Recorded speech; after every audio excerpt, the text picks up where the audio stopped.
Ada dua hal yang kita diperbolehkan untuk iri, yaitu pada ahli ilmu yang mengetahui, memahami Al-Quran lalu dia mengamalkannya, dan orang yang memiliki harta besar atau harta berlimpah lalu dia banyak mensodakohkannya. Tapi dalam urusan dunia jangan melihat orang yang di atasmu, tapi lihatlah orang yang berada di bawah. Al-hadis muttafaqun alaih. Maka ketika kita mau melakukan sesuatu dan hati kita merasa tidak nyaman melakukannya, berarti perbuatan itu adalah perbuatan yang tidak benar. Atau seorang melakukan sesuatu tapi takut diketahui orang, maka itu sudah dipertanyakan, jangan-jangan memang perbuatan yang salah. Karena kalau orang melakukan kebenaran diketahui juga dia tidak masalah.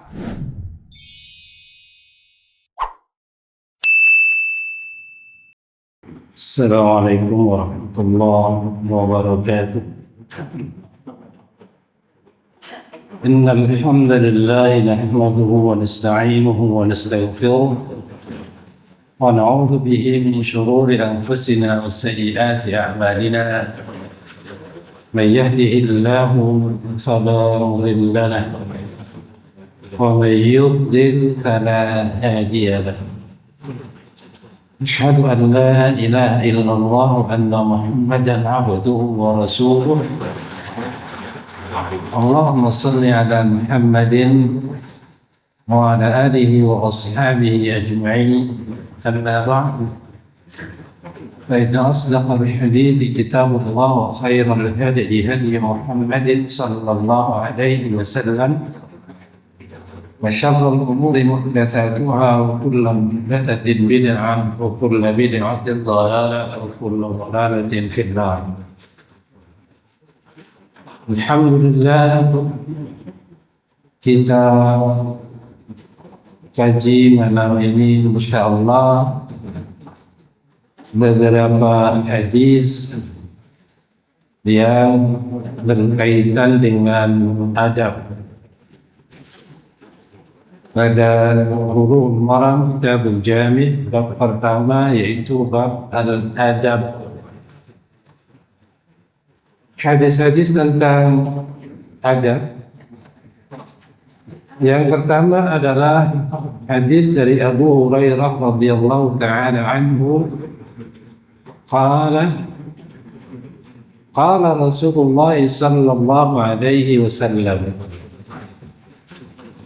haqqul muslimi 'alal muslimi sittun idza laqitahu fasallim 'alaihi wa idza da'aka fa'ajibhu wa idza istansahaka fansahhu wa idza 'atasa fahamidallaha fashammidhu wa idza marida fa'udhu wa idza mata fadba'hu. Al-hadis rawahu Muslim. Hadis ini sudah masyhur, sangat tidak asing, bahwa hak seorang muslim atas muslim lainnya, kewajiban yang dilakukan oleh orang muslim pada muslim lainnya. Yang pertama adalah idza laqitahu fasallim alaihi. Jika kamu bertemu dengan muslim maka salim, ucapkanlah salam. Ma'asyiral muslimin rahimakumullah, di antara hadis lain berkaitan dengan salam ini adalah hendaklah kamu mengucapkan salam kepada man arafta wa man lam ta'rif. Ucapkan salam kepada orang, baik orang itu kamu kenal maupun tidak kamu kenal. Ma'asyiral muslimin, maka ini menjadi perhatian, karena kadang-kadang kita ini mengucapkan salam hanya kepada orang yang kita kenal saja. Sedangkan Nabi Shallallahu Alaihi Wasallam memerintahkan ucapkan salam itu sesama muslim, baik kamu kenal dia atau tidak kenal.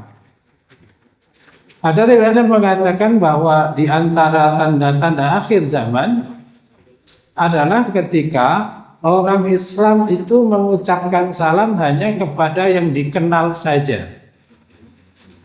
Jadi masyarakat muslimin rahimahullah, dan hadis ini tidak membatasi.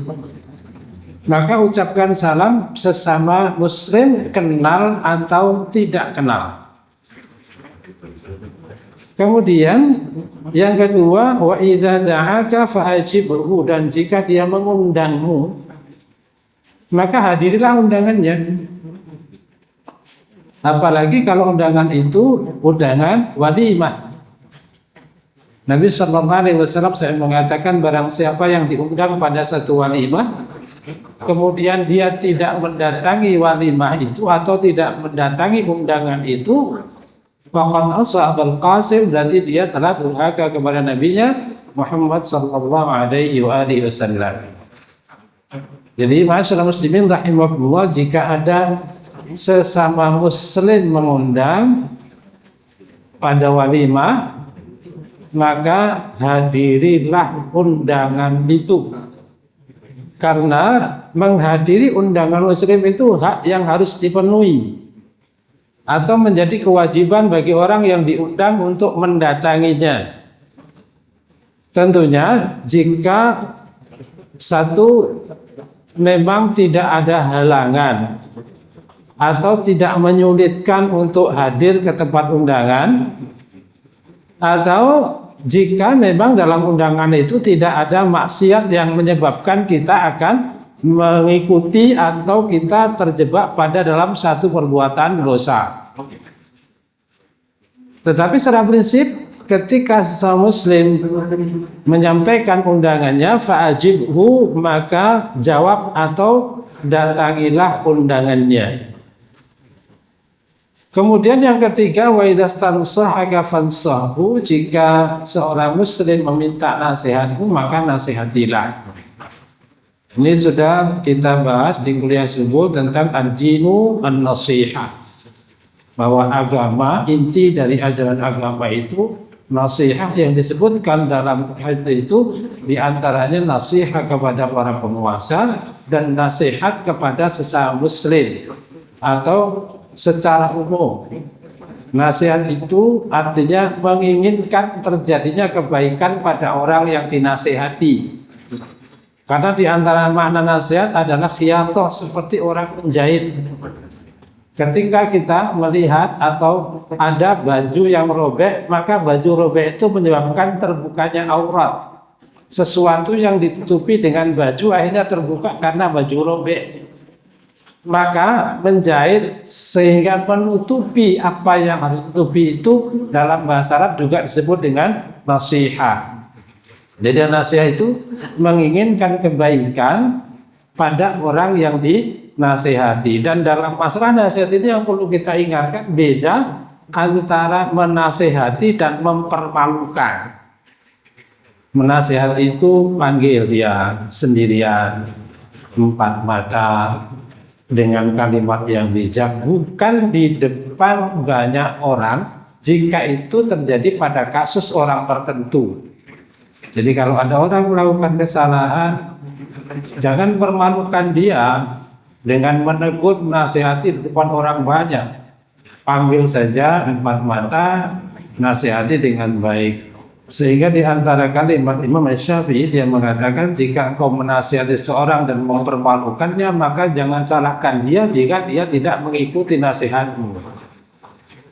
Ya masyarakat muslimin rahimahullah, jadi ada beberapa hal berkaitan dengan nasihat, ya di antaranya jangan mempermalukan orang yang dinasihati. Kemudian wa idza atasa fahamidallah, jika seorang muslim bersin dan memuji Allah, fasyamidhu, maka bertasmidlah. Bertasmid itu dengan mengucapkan yarhamukallah. Ketika orang bersin fahamidallah, lalu dia memuji nama Allah, mengucapkan alhamdulillah, fasyamidhu, maka bertasmidlah atau ucapkanlah yarhamkallah. Kemudian wa idza marida fa'udhu, dan jika seorang muslim sakit maka dia berhak untuk dijenguk, menjenguk orang yang sakit. Beberapa keutamaan menjenguk orang sakit ini diantaranya adalah bahwa seorang yang pada pagi hari menjenguk orang sakit maka dia didoakan oleh 70.000 malaikat, dimintakan ampun, didoakan rahmat oleh malaikat. Maka betapa mulianya orang yang menjenguk saudara semuslim yang sedang sakit. Ikhwani ma'asyiral muslimin rahimakumullah. Wa idza mata fadba'hu, dan jika ada orang muslim sakit maka antarkan jenazahnya. Ada beberapa hadis berkaitan dengan masalah mengantarkan jenazah ini. Di antaranya, barang siapa yang menghadiri jenazah, menyolatkan, kemudian ikut mengantarkan jenazah ke kuburan, maka dia pulang dengan membawa pahala 2 qirat. 1 qirat seperti besarnya gunung Uhud. Maka orang yang menghadiri atau bertaksiyah memiliki keutamaan yang sangat besar. Pada hadis-hadis ada 6 hal ini Rasulullah SAW tidak mengkhususkan. Artinya kalau dari awal kita diberitahu dengan hadis ini, bertemu dengan muslim itu ucapkan salam, kenal atau tidak kenal, maka sebenarnya ketika kita mendengar ada jenazah juga kita kenal tidak kenal ya kalau dia muslim ya antarkan dia ke kuburnya, tidak harus menunggu kita kenal. Karena kadang-kadang kan terucap begitu ya, kok tidak takziah, saya tidak kenal sama yang mati. Tidak kenal juga tidak apa-apa. Karena di sini hanya menyarankan asal dia muslim. Kenal tidak kenal. Kalau ada orang Islam tiba-tiba bersin mengucapkan alhamdulillah, kita kenal tidak kenal ya kita ucapkan yarhamukallah. Jadi tidak usah nunggu yang bersin saya tidak kenal. Tidak. Pokoknya dia mengucapkan sama dengan kalau ada orang meninggal. Dia ini kita kenal tidak kenal ya perintahnya usahakan untuk mengantarkan jenazah hingga ke kuburnya. Ma'asyiral muslimin rahimakumullah. Kemudian pada hadis yang kedua, hadis ini masih sama dari Abu Hurairah, bahwa Rasulullah SAW bersabda, "Unzuru ila man huwa asfala minkum." Lihatlah orang yang berada di bawahmu. Wala tanzuru ila man fawqakum, jangan melihat orang yang berada di atasmu. Fa huwa ajdaru an la tazdaru ni'matallahi 'alaikum, karena dengan melihat orang yang berada di bawah itu membuat kalian lebih mudah atau lebih cepat terdorong untuk mensyukuri nikmat Allah. Penjelasan dari sini terutama adalah fit dunia, dalam urusan dunia. Jadi kalau urusan dunia, lihatlah orang yang berada di bawah. Jangan melihat orang yang di atas. Dalam urusan dunia, kita mungkin hari ini tidak punya apa-apa, tapi lihatlah banyak orang yang lebih parah dari kita. Kita tidak bisa makan 1 hari, ada orang yang tidak makan 2 hari. Kita punya masalah dengan dunia, ada orang yang masalahnya lebih berat dari kita. Dengan begitu kita masih merasa bersyukur pada Allah Subhanahu wa taala bahwa nikmat Allah itu besar. Karena kalau kita melihat orang yang berada di bawah kita, jangan melihat orang yang di atas dalam urusan dunia. Karena dikhawatirkan terjadi iri, apalagi sampai masuk kedengkian, atau kemudian menginginkan seperti orang lain dalam urusan dunia lalu berusaha dengan usaha yang tidak halal. hanya karena tidak ingin kalah saingan dengan orang lain dalam urusan dunia. Masyarakat muslimin rahimakumullah, adapun dalam urusan agama, terutama dalam masalah seperti disebutkan dalam hadis, la hasada illa fisnataini, tidak boleh orang iri ingin seperti orang lain atau melebihi orang lain kecuali dalam dua perkara, yaitu ketika melihat orang ahli Quran, dia mahir dalam Al-Quran dan mengamalkannya. Orang yang berilmu dan mengamalkan ilmunya. Yang kedua, orang kaya yang menghabiskan hartanya di jalan Allah. Itu kita boleh iri. Bukan dengki ya, iri. Iri itu menginginkan seperti orang lain atau seimbang atau melebihi. Kalau dengki itu ingin memiliki apa yang dimiliki orang lain dan menghancurkannya. Jadi ada iri yang ingin seperti orang lain, tapi ada dengki. Dengki itu ingin seperti atau ingin mendapatkan nikmat yang dimiliki orang lain lalu dengan cara menghancurkannya. Ketika ada orang kaya kemudian ingin mendapatkan kekayaan seperti itu, lalu menebar isu macam-macam sehingga orang lain ini kehilangan nikmatnya. Nah, masyarakat muslimin, ada dua hal yang kita diperbolehkan untuk iri, yaitu pada ahli ilmu yang mengetahui, memahami Al-Quran lalu dia mengamalkannya, dan orang yang memiliki harta besar atau harta berlimpah lalu dia banyak mensodakohkannya. Tapi dalam urusan dunia, jangan melihat orang yang di atasmu, tapi lihatlah orang yang berada di bawah. Al-hadis muttafaqun alaih. Kemudian yang ketiga, hadis dari Nawas bin Sam'an radhiyallahu taala anhu qala sa'altu Rasulullah sallallahu alaihi wasallam 'anil birri wal ithmi. Ya, aku bertanya kepada Rasulullah, kata Nawas bin Sam'an, tentang kebajikan dan dosa. Faqal, maka Rasulullah mengatakan al-birru husnul khuluq. Kebaikan itu adalah akhlak yang mulia.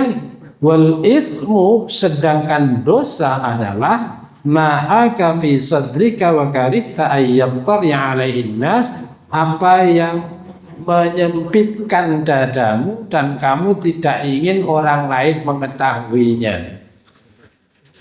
Ini juga sudah kita bahas pada kuliah subuh tentang al-birru, bahwa kebaikan itu apa ya? Husnul khuluq, akhlak yang mulia itu. Sedangkan keburukan atau dosa adalah sesuatu yang menyesakkan dadamu dan kamu tidak ingin itu diketahui oleh orang lain.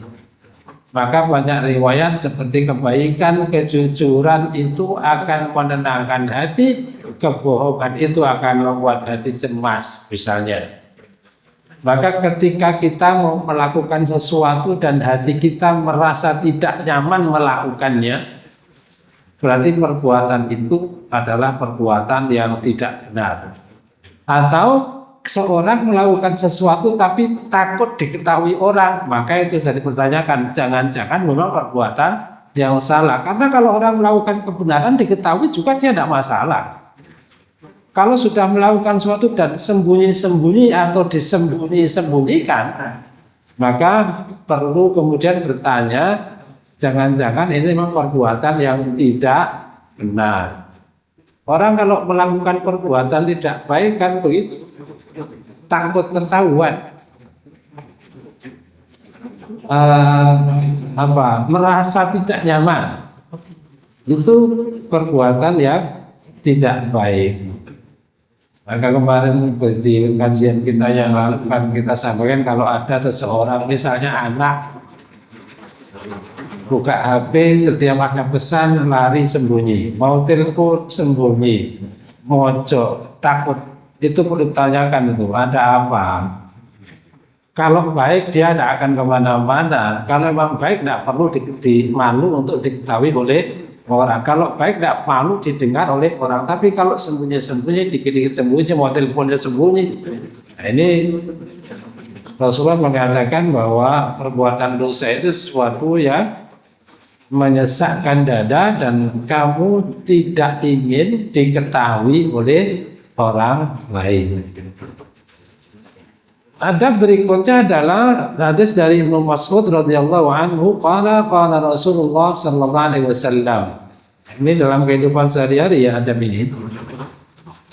Idza kuntum salasatan, jika kamu sedang bertiga, fala yatanajasnani tunal akhir, janganlah hanya berbisik-bisik berdua lalu yang satu tidak diajak bicara. Kalau bertiga ya.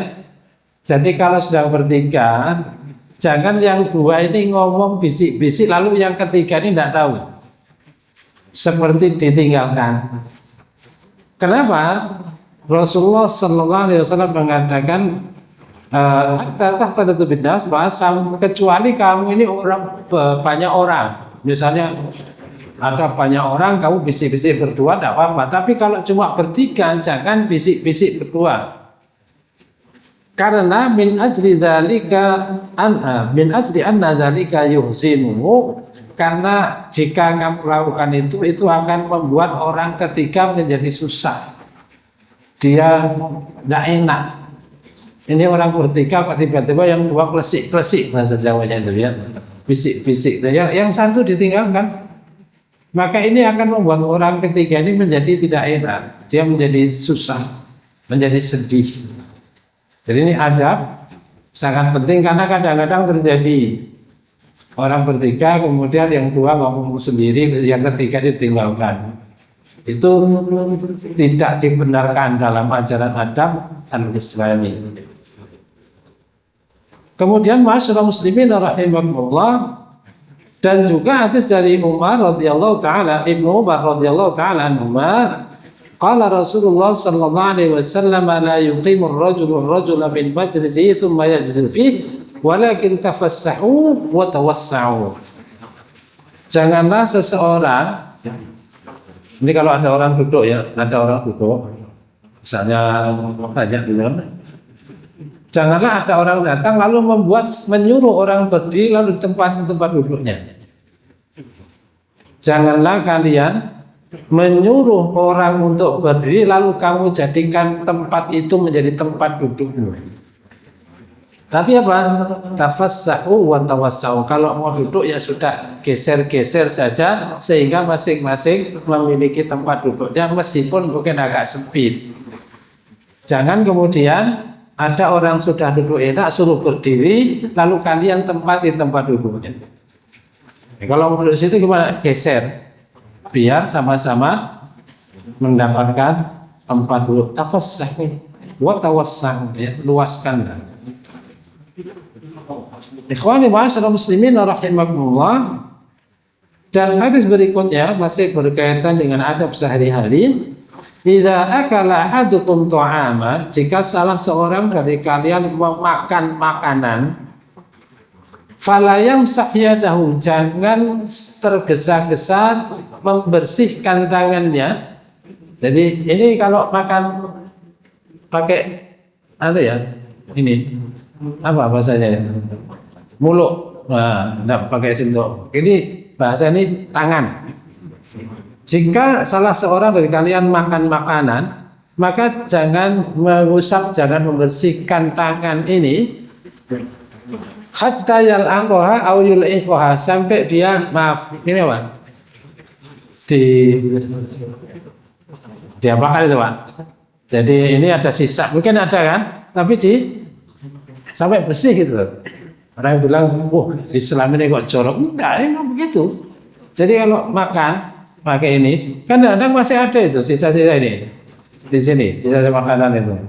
Ini dihabiskan, meskipun ini ada di tangan ya, hatta yal aku itu menjadikan tangan seperti sendok, jadi dimasukkan kemudian dibersihkan. Auyul ekoha, kalau tidak dia masukkan ke mulutnya sendiri, masukkan ke mulut orang lain.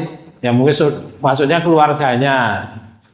Jadi ini misalnya tangan ini masih tidak apa-apa kalau misalnya dikasihkan keluarganya, masih ada di sini di tangan. Yal abuha ayu. Maksudnya begini ya.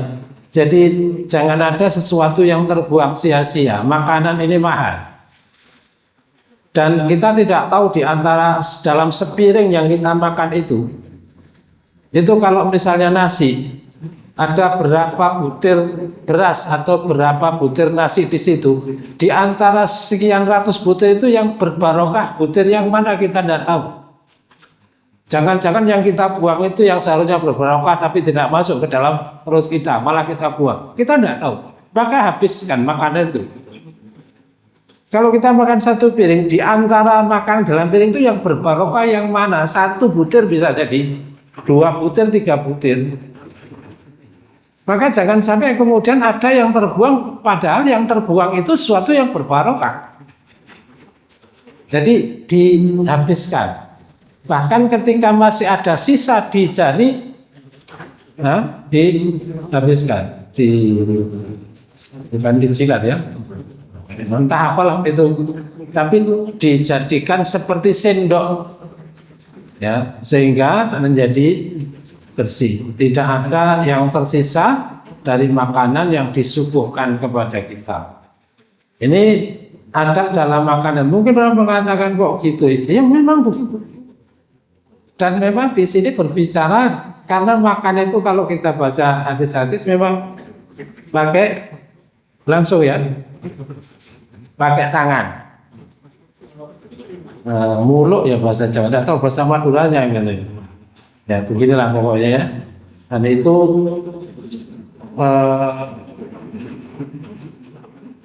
dalam hadis-hadis memang disebutkan makan itu pakai tangan. Ini kalau Pak Haji Amri ini ya biasa Padang ya, nasi Padang kan biasa memang pakai tangan, sampai tamu-tamu dari luar yang dulunya tidak pernah makan pakai tangan ya biasa makan pakai tangan karena baru merasakan kok ternyata nikmat. Kemudian masyarakat muslimin rahimahullah, hadis berikutnya bab lain, masih bab adab tapi masalah lain tentang bagaimana adab mengucapkan salam. Abu Hurairah radhiyallahu anhu meriwayatkan dari Rasulullah sallallahu alaihi wasallam, liyusallim as-saghiru 'alal kabir. Hendaklah yang kecil mengucapkan salam kepada yang besar, yang muda bersalam kepada yang tua. Jadi yang lebih muda yang mengucapkan salam kepada yang tua. Wal marru 'alal qa'idi, dan orang yang berjalan mengucapkan salam kepada orang yang duduk. Kalau kita jalan ada orang duduk, maka yang memiliki tugas untuk mengucapkan salam bukan yang duduk kepada yang berjalan, tapi yang berjalan bersalam kepada orang yang sedang duduk. Wal qalilu 'alal katsiri, dan orang yang jumlahnya sedikit memberikan salam kepada orang yang jumlahnya besar. Dan ketika rombongan baik jumlah kecil atau jumlah besar, maka disebutkan yujzi'u 'anil jama'ati idza marru ayyusallima ahaduhum. Kalau sudah rombongan, maka cukuplah yang salam satu saja. Rombongan satu saja yang salam sudah cukup. Wa yujzi'u 'anil jama'ati ayyarudda ahaduhum. Demikian juga kalau kita ini dalam satu rombongan, kemudian ada yang mengucapkan salam, maka satu orang yang menjawab sudah cukup. Jadi kalau rombongan misalnya 10 orang, satu yang salam sudah cukup. Assalamualaikum, yang lain sudah gugur. Cukup satu orang itu. Kalau 100 orang salam semua, Assalamualaikum, Assalamualaikum, tidak masalah juga. Tetapi hadis ini memberitahukan cukuplah jika dalam keadaan banyak orang atau rombongan, maka satu orang mengucapkan salam sudah cukup. Dan jika salam itu kepada satu kelompok atau rombongan, maka cukuplah jika satu orang yang menjawabnya. Adapun kepada ahlul kitab, Rasulullah sallallahu alaihi wasallam bersabda, la tabda'ul yahuda wan nasara bis salam. Jangan memulai ucapan salam kepada Yahudi dan Nasrani. Jadi jangan kita mengucapkan salam kepada mereka. Jangan kamu mengucapkan salam. Jangan mengawali atau memulai mendahului mengucapkan salam kepada al-Yahud dan an-Nasara. Kita ma'asyiral muslimin rahimakumullah. Dan tentang salam ini sebenarnya kalimat assalamualaikum atau ditambah warahmatullah atau dilengkapi dengan wabarakatuh itu betul-betul identitas bagi seorang muslim, dan kita tidak perlu lagi salam dengan yang lainnya. Jadi cukuplah kita mengucapkan assalamualaikum atau dilengkapi assalamualaikum warahmatullah, lebih dekat assalamualaikum warahmatullahi wabarakatuh, selesai sudah. Jadi karena kalau sekarang ini kan salam, kemudian apa lagi? Salam sejahtera. Terus apa lagi itu? Salamnya agama, semua agama dipakai itu. Nah kalau kita muslim ya sudahlah, kita salam dengan salam kita saja. Tidak ya ini kan moderasi ya. Jadi sekarang itu kan lagi ngetrend moderasi beragama. Jadi di antara yang dipraktekkan dalam moderasi beragama itu kemudian mengucapkan salam dengan salam dari semua agama. Assalamualaikum, kemudian dilanjutkan sampai ada, saya tidak tahu juga, tapi sering mendengar begitu. Tetapi kalau kita kembali pada diri kita ini muslim. Karena ketika kita mengucapkan salam dengan bahasa kita, dengan ajaran agama kita, dan kita tidak mengucapkan salam dengan agama lain, kan bukan berarti kita tidak menghargai mereka. Kita menghargai mereka, keyakinan mereka, kita tidak mengganggu mereka, tidak membuat ulah, tidak membuat rusuh. Kita juga memperlakukan mereka sama seperti yang lainnya. Dalam urusan-urusan khusus tentu ibadah tidak sama, tapi kemudian apakah dengan hanya mengucapkan salam aja kita kemudian dianggap tidak toleran? Kan tidak juga. Kita ini umat Islam dari dulu sudah toleran. Kita dulu mengucapkan salam dan kita biasa saja. Hanya kemudian di belakang ini, ya tentu tanpa kita merendahkan orang-orang yang mengucapkan itu, tapi salam ini adalah identitas kita. Kita cukup bangga dengan ucapan kita, salam kita, assalamualaikum warahmatullahi wabarakatuh. Saya itu ya. Ini tentang ucapan salam. Kemudian ma'asyiral muslimin rahimakumullah, hadis berikutnya ini hadis penjelasan dari tadi. Idza atasa ahadukum falyaqul, jika seorang bersin adalah mengucapkan alhamdulillah. Wal yaqul lahu akhuhu, dan orang yang mendengar orang bersin dan mengucapkan alhamdulillah adalah mengucapkan yarhamukallah. Wa idza qala lahu yarhamukallah, jika orang yang bersin didoakan dengan yarhamukallah, falyaqul, dia membalas dengan yahdikumullahu wa yuslihu balakum. Al hadis rawahu al-Bukhari. Dan ini insyaallah sudah kita laksanakan. Kalau orang bersin, alhamdulillah, kita menjawab yarhamukallah. Kalau perempuan yarhamukillah. Kemudian orang yang bersin itu menjawab dengan yahdikumullah wa yuslihu balakum. Hanya kalau kita dalam posisi sedang di kamar mandi, posisi sedang di WC, ya jangan. Nanti kita di WC ada orang alhamdulillah, ya rahmatullah, karena kalimat Allah itu tidak layak untuk kita ucapkan di tempat yang tidak pantas, Seperti ketika sedang di belakang ya, di WC misalnya. Atau ketika bersin di WC, alhamdulillah ya enggak, jangan. Nah, ini yang dan ini juga tidak, ini berlaku secara umum ya, tapi secara khusus kan tidak, seperti tempat. Atau ketika sholat, nah, ketika sholat ya enggak ya, demikian dimasukkan kalimat-kalimat lain selain apa yang diajarkan dalam sholat. Dan hadis berikutnya masih dari Ali bin Abi Thalib radhiyallahu ta'ala anhu, la yashrabanna ahadukum qa'ima. Ini anak-anak SD ini, anak-anak kecil sekarang sudah hafal sekali di mana ke sini.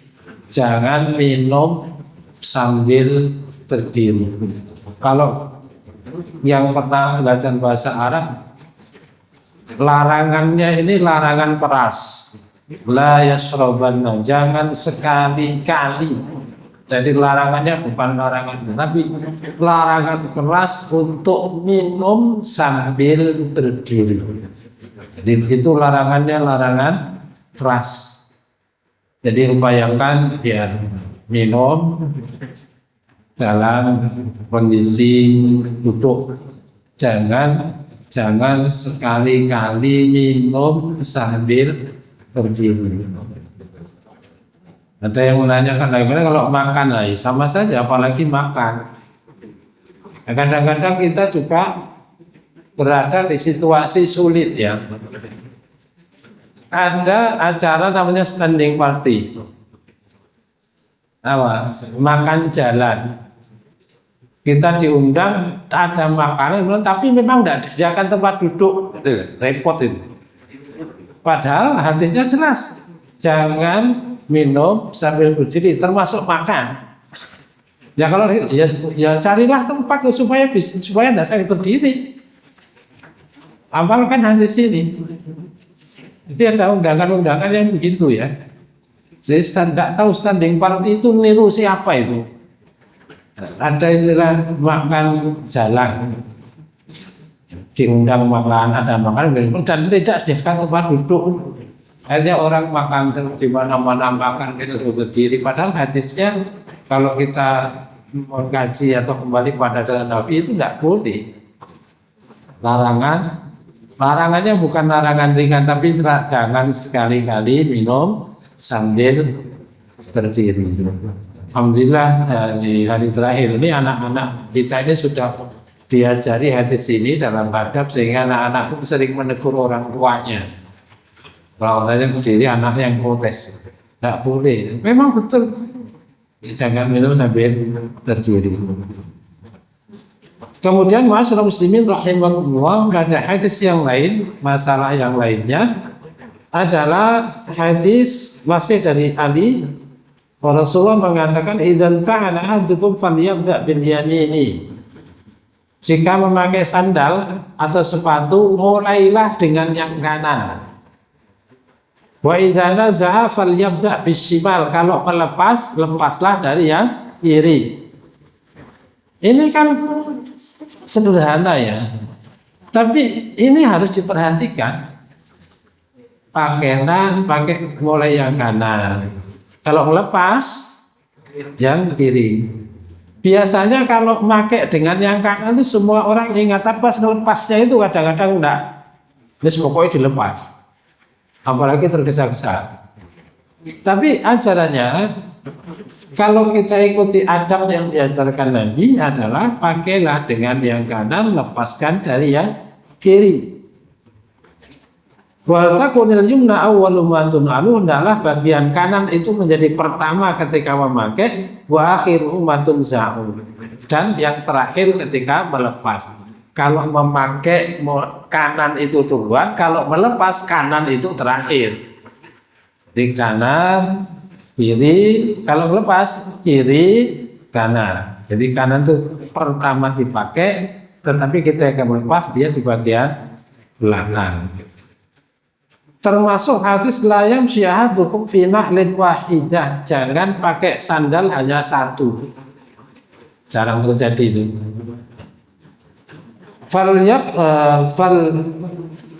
Walyan anhuma jami'a au liyakhla'huma jami'a. Kalau pakai sandal yang dua, kalau enggak ya enggak usah. Jangan yang satu pakai satu tidak. Ini sebagian ada yang menjelaskan begini. Allahu a'lam. Termasuk ini penjelasan ya, tapi ini penjelasan saja. Allahu a'lam.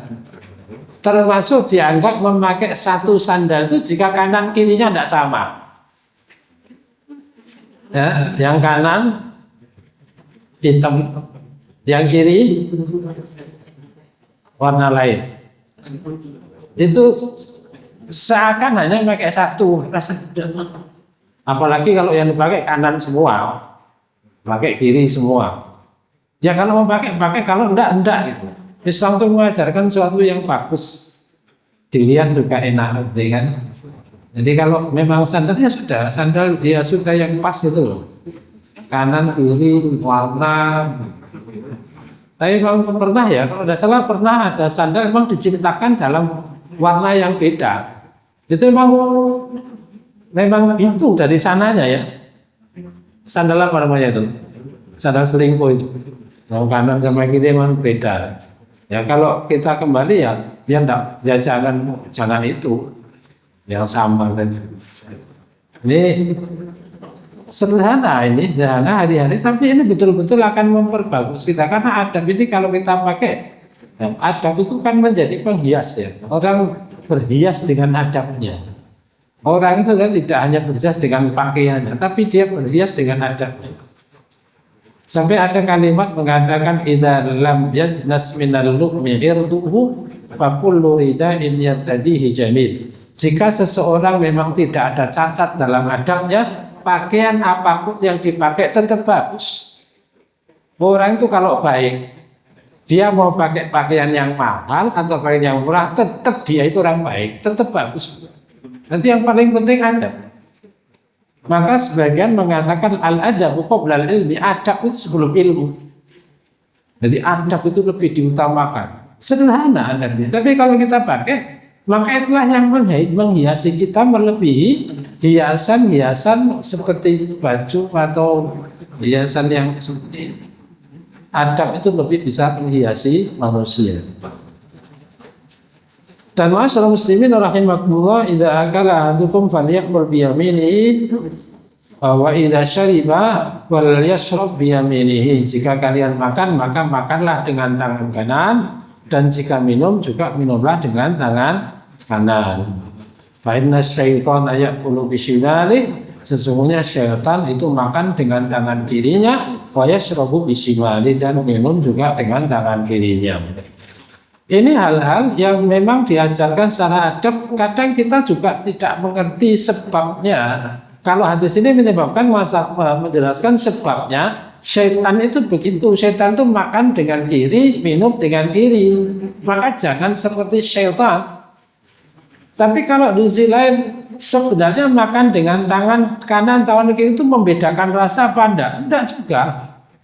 Sampai makan sate dengan tangan kanan atau dengan tangan kiri, tentu saja rasanya seperti itu. Kita makan tangan kanan, kemudian ketika tangan kiri berubah rasanya, enggak. Tapi inilah adab. Dan Rasulullah menjelaskan karena syaitan itu makannya dengan tangan kiri dan minum pun dengan tangan kiri. Hadis terakhir dalam bab ini adalah hadis dari Amr bin Shu'aib an abihi an jaddihi qala Rasulullah sallallahu alaihi wasallam, kul makanlah, washrab dan minumlah, walbas dan berpakaianlah, watasaddaq dan bersedekahlah, fi ghairi sarafin wala makhila, tapi jangan berlebihan.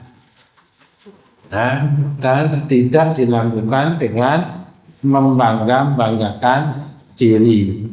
Jadi makan, minum, berpakaian, bersedekah, ya lakukan, tapi jangan berlebih-lebihan. Segala sesuatu itu kalau berlebihan itu menjadi tidak baik. Kalau sudah berlebihan menjadi tidak baik. Maka termasuk dalam masalah makan, minum, jangan berlebihan. Kita sudah membahas Makan itu yang penting bisa menegakkan tulang belakang. Kalau masih kurang, tidak apa-apa tambah, tetapi jadikan perut ini sepertiga untuk makanan, sepertiga untuk minuman, sepertiga untuk nafas. Jangan dilebihi dari itu, maka menjadi berlebihan. Dan maka termasuk berpakaianlah, tapi jangan berlebih-lebihan. Biasa saja, sederhana saja, tidak terlalu begini, juga tidak terlalu begini. Bersedekah termasuk dalam bersedekah. Diperintahkan kepada kita untuk tidak berlebih-lebihan. Hadis ini diriwayatkan oleh Abu Dawud dan Ahmad serta ditaklif oleh Bukhari, diriwayatkan pula oleh An-Nasai dan Ibnu Majah. Masyaallah muslimin rahimakumullah, ini kitab jami' bab pertama yaitu babul adab. Insyaallah kita lanjutkan pada bab berikutnya di kajian malam Sabtu yang akan datang. Subhanakallah wa bihamdik asyhadu an la ilaha illa anta astaghfiruka wa atubu ilaik. Assalamualaikum warahmatullahi wabarakatuh.